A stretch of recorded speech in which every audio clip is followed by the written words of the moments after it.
Ask most Bengalis where their ancestors came from, and the answer usually falls into one of two camps. Some will point west toward the Gangetic Plain, describing themselves as part of the same broad Indo-Aryan civilization that produced Sanskrit, the Vedas, and the classical culture of northern India. Bengali simply understood as one more regional branch of that same ancient tree. Others, particularly among certain Dravidian sympathetic or anti-Aryan political traditions, have at various points claimed a very different origin story, describing Bengal's original inhabitants as part of the older indigenous Dravidian-speaking world that supposedly once stretched across the entire subcontinent before Sanskrit-speaking migrants arrived and pushed Dravidian populations south. These two competing frameworks have shaped more than just casual conversation about heritage. They've influenced regional politics, linguistic pride movements, and even academic debate for well over a century, each side pointing to selective pieces of linguistic, archaeological, or textual evidence to support its preferred version of where roughly 250 million Bengali speakers, spread across West Bengal and Bangladesh today, actually came from. Two competing myths, two neat, tidy origin stories. And as scientists have discovered, both of them miss what actually makes Bengali ancestry so genuinely remarkable. Population geneticists decided to test what the DNA actually says. The answer they found wasn't a victory for either the Aryan or the Dravidian version of Bengali origins. What researchers discovered when they finally sequenced Bengali genomes on both sides of the modern border was something considerably stranger, considerably more ancient, and considerably more surprising than either popular narrative had prepared anyone to expect. A population carrying a genuine, well-documented third ancestral thread found in no other major population across the entire Indian subcontinent. A thread that traces back not to Central Asia or to South India at all, but eastward, towards Southeast Asia. This is the real genetic origin of the Bengali people, and it is almost certainly not what you think. To understand why this third thread came as such a surprise to researchers, you first need to understand the standard genetic framework used to describe nearly every other South Asian population. Since 2009, population geneticists have relied on a foundational two-population model developed by geneticist David Reich and his colleagues. Nearly every population across the subcontinent, from Punjab to Tamil Nadu, can be described as some blend of ancestral North Indian ancestry, linked to migrations from Iran and Central Asia, and ancestral South Indian ancestry, representing deep indigenous South Asian roots. This two-population framework has proven remarkably durable and accurate for describing population after population across the country. Bengal breaks that framework almost entirely. When researchers specifically examined the genetic composition of Bengali populations, they consistently found a third, clearly distinct genetic component running alongside the familiar ANI and ASI signals, a substantial East Asian genetic contribution linked to ancient migrations moving westward out of Southeast Asia and the Tibeto-Burman highlands, rather than the more typical north-south ancestral axis that defines most of the rest of the subcontinent. This third thread doesn't appear as a minor, trace contribution either. In certain Bengali communities, particularly indigenous tribal populations like the Santhals, East Asian-related ancestry reaches an estimated 35 to 50% of total genetic composition, a proportion far too large to dismiss as statistical noise or minor border contact, and instead representing a genuine foundational pillar of Bengali population history that neither the Aryan migration narrative nor the Dravidian indigenous narrative ever accounted for. This East Asian genetic signal traces back to two separate, well-documented ancient migration events, each contributing its own distinct layer to the modern Bengali genome. The first, and older of these two threads, connects to Austroasiatic-speaking populations, the same broad language family that includes Khmer in Cambodia and Vietnamese in Vietnam today, who began moving westward out of Southeast Asia into the eastern reaches of the Indian subcontinent several thousand years ago, bringing rice cultivation with them, and gradually settling across what is now eastern India and Bangladesh. Geneticists trace this specific migration through the Y chromosome haplogroup O2A-M95, a paternal lineage strongly associated with Austroasiatic-speaking populations, found today at genuinely elevated frequencies across Bengali communities on both sides of the modern India-Bangladesh border, a direct genetic fingerprint predating the Bengali language itself, predating Hinduism and Islam's arrival in the region, and predating any political concept of Bengal as a unified territory by thousands of years. The second, generally later East Asian contribution traces to Tibeto-Burman populations moving south and west out of the Himalayan highlands and the hill regions bordering modern Myanmar. Together, these two genuinely separate ancient migratory threads, Austroasiatic arriving from the south and east, Tibeto-Burman arriving from the northeast,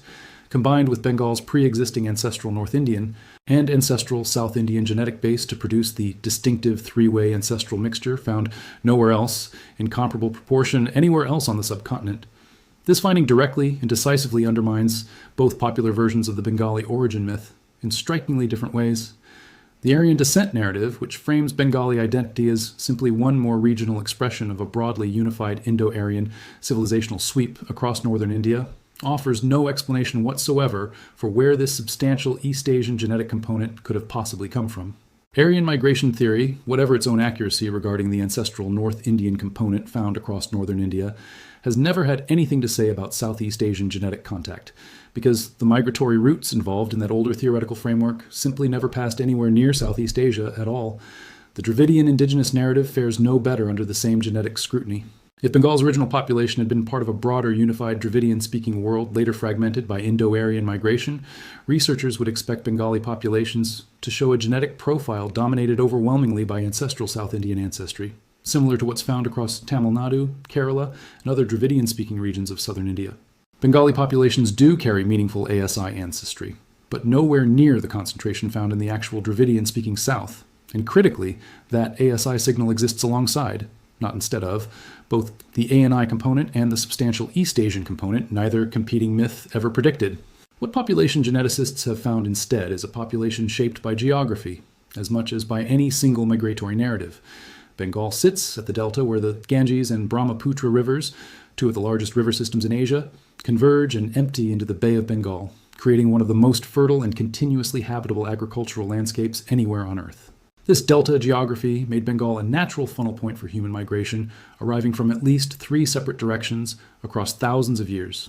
Indo-Aryan-speaking populations moving in from the northwest, ancient Austroasiatic rice farmers moving in from the southeast, and Tibeto-Burman populations descending from the northeastern highlands. Few regions anywhere in South Asia sit at quite so precise a geographic crossroads between South Asia, Southeast Asia, and the Himalayan world, and Bengal's uniquely layered genetic ancestry reflects exactly that geographic reality.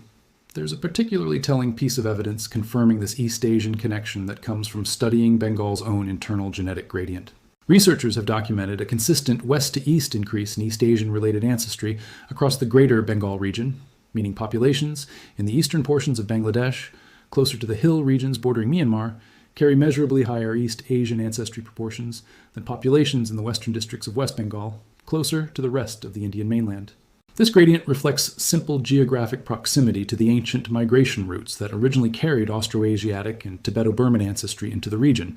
a pattern shaped by rivers, hill passes, and distance from Southeast Asia, not by either the Aryan or Dravidian framework, and certainly not by any modern political border.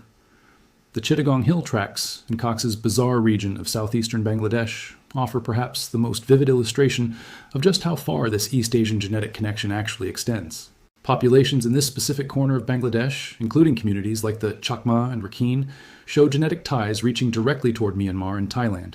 a living, present-day genetic echo of the same ancient Southeast Asian contact that shaped the broader Bengali population thousands of years ago, but concentrated here with particular intensity due to direct geographic proximity to the Southeast Asian mainland. To fully appreciate how genuinely unusual Bengal's three-way mixture is, it helps to compare the region against its immediate neighbors on every side.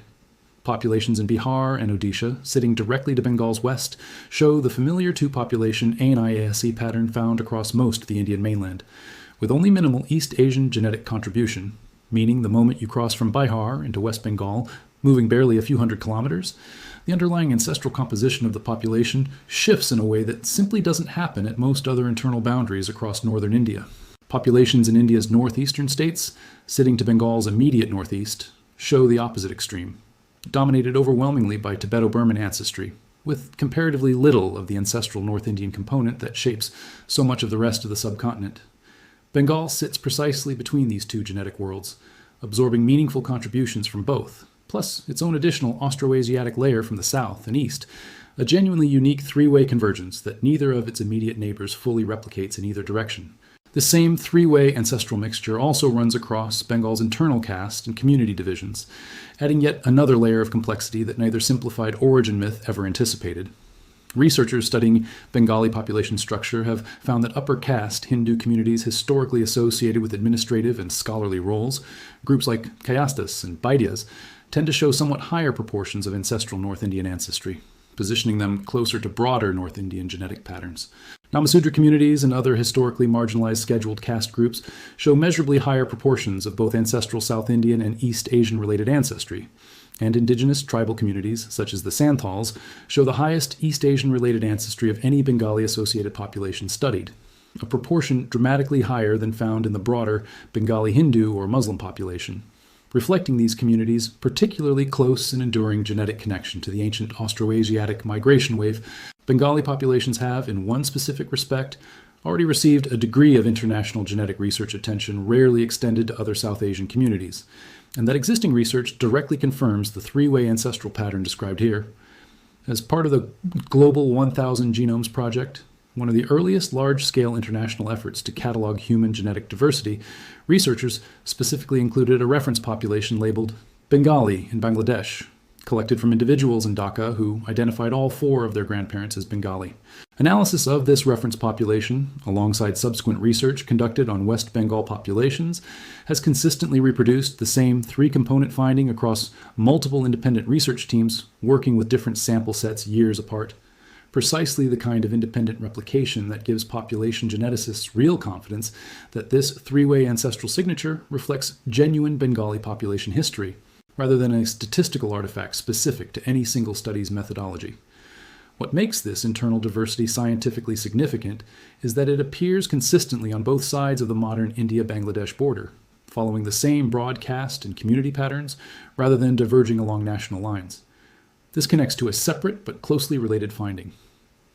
This channel has explored elsewhere that West Bengal and Bangladesh, despite Bengal's two separate political partitions in 1947 and 1971, cluster closely together in population genetic analyses, sharing the same distinctive three-way ancestral profile in remarkably similar proportions on both sides of the border. The genetic story of Bengal, in other words, was never primarily a story about India versus Pakistan, or India versus Bangladesh, or Hindu versus Muslim. It was, and remains, a story about a delta that has been absorbing migration from three directions simultaneously for thousands of years, producing a population whose deepest ancestral identity simply doesn't map onto any of the political or religious categories that later divided it. Archaeological evidence recovered from sites across Bengal reinforces this picture of a region that has functioned as a genuine crossroads since deep antiquity, offering independent confirmation of the genetic story from an entirely separate scientific discipline. Excavations at sites including Chandrakatugar and Mahastangar, some of the oldest urban settlements in the greater Bengal region, have uncovered material culture reflecting influences from the broader Gangetic Plain to the west, alongside distinct pottery and craft traditions, showing connections toward Southeast Asia to the east.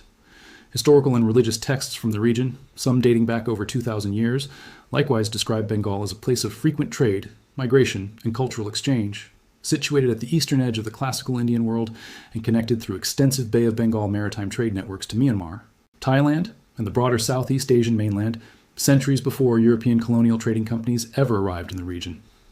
Ancient Bengal, in other words, wasn't simply receiving occasional visitors from the east. It functioned as an active participant in a genuine, sustained trading and migratory relationship, spanning the entire breadth of the Bay of Bengal, a relationship the genetic evidence now confirms left a permanent, measurable biological signature, rather than merely a passing cultural or commercial footnote. None of this diminishes the genuine linguistic and cultural achievement Bengali civilization represents. The Bengali language, developing from Sanskrit-derived roots over roughly 1,000 years into one of the world's most widely spoken languages, and Bengali literary and artistic tradition, producing figures like Rabindranath Tagore, whose songs became the national anthems of two separate countries, represent real, substantial cultural accomplishments built by real historical communities. Genetic ancestry doesn't compete with or diminish that cultural achievement. What it does reveal is that the population producing this rich cultural tradition was never simply one more outpost of a broader Aryan civilizational sweep, and never simply a remnant of a pre-Aryan Dravidian world either. It was something considerably more specific and more interesting, a population shaped by its unique position as one of the only places in South Asia where the Indo-Aryan world, the Dravidian-adjacent ancient South Asian world, and the Southeast Asian world all genuinely met, mixed, and produced something new.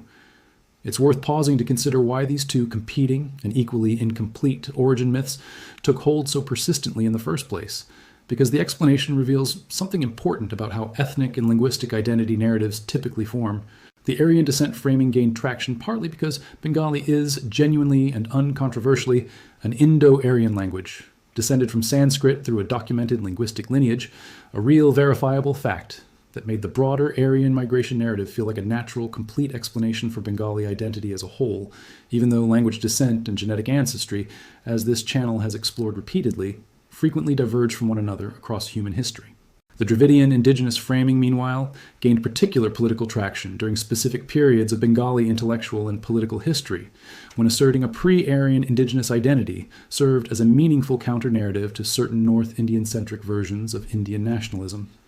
Both narratives, in other words, emerged for genuine historical and political reasons that had little to do with careful genetic analysis, because until very recently, no one actually had the tools to check either claim against hard biological evidence. Modern genetics doesn't simply split the difference between these two old narratives either, which is perhaps the most important point of all. This isn't a story where the truth turns out to be some blend of Aryan and Dravidian ancestry in different proportions, confirming that both origin myths were each partially right. The genuine surprise is that a third, entirely separate ancestral thread, one neither myth ever considered, because neither framework, developed primarily to explain the relationship between northern and southern India, ever had any reason to look eastward toward Southeast Asia at all, turned out to be just as foundational to Bengali ancestry as either of the two components everyone had already been debating for over a century. This growing body of genetic research also carries real, practical significance for public health across both West Bengal and Bangladesh, extending well beyond questions of historical curiosity. Because Bengali ancestry's distinctive three-way genetic mixture differs meaningfully from the ANI-ASI framework that dominates genetic research across most of the rest of South Asia, medical researchers studying disease risk and drug response specifically in Bengali populations need reference data that accurately reflects this unique ancestral combination, a need that becomes considerably more urgent once you recognize that most global genetic databases, built overwhelmingly around simpler two-population South Asian models, may systematically underrepresent exactly the kind of complex, three-way ancestral signature that makes Bengali genetics so scientifically distinctive in the first place. There's a broader lesson here that extends past Bengal specifically, one worth sitting with before this story closes. Origin myths, whether Aryan, Dravidian, or any other version of we simply descend from this one ancient group, tend to survive not because they're carefully verified against evidence, but because they're simple, emotionally satisfying, and useful for whatever political or cultural purpose currently needs them. The real genetic history of a population as old and as geographically positioned as Bengal was never going to fit neatly into either box. It required a third category nobody had thought to include in the debate at all, a reminder that the most interesting scientific discoveries often don't resolve an argument between two existing sides, but reveal that the argument itself was framed incompletely from the very beginning. For scientists, that is the real surprise, buried inside Bengali DNA. Not confirmation of the Aryan migration story, and not confirmation of an indigenous Dravidian story either, but evidence of a population whose deepest ancestral identity was shaped by a genuine three-way convergence that neither popular narrative ever anticipated: Indo-Aryan ancestry from the northwest, ancient South Asian ancestry running beneath it, and a substantial, well-documented Southeast Asian genetic thread arriving from the east, all converging on the fertile delta where two of Asia's great rivers meet the sea, producing a population and eventually a language, a literature, and a civilization, unlike anything the rest of the subcontinent ever quite managed to replicate. That is the real genetic origin of the Bengali people. Not simply Aryan and not simply Dravidian either, but a population built at history's own crossroads, where the Gangetic Plain, the Southeast Asian mainland, and the Himalayan highlands all quietly met, mixed, and produced something genuinely scientifically unique. A genetic story written not by a single ancient migration, but by three, converging exactly where the rivers do, and still readable today in the DNA of 250 million people who call themselves Bengali, regardless of which side of a modern border, or which version of an old and incomplete origin myth they happened to grow up believing.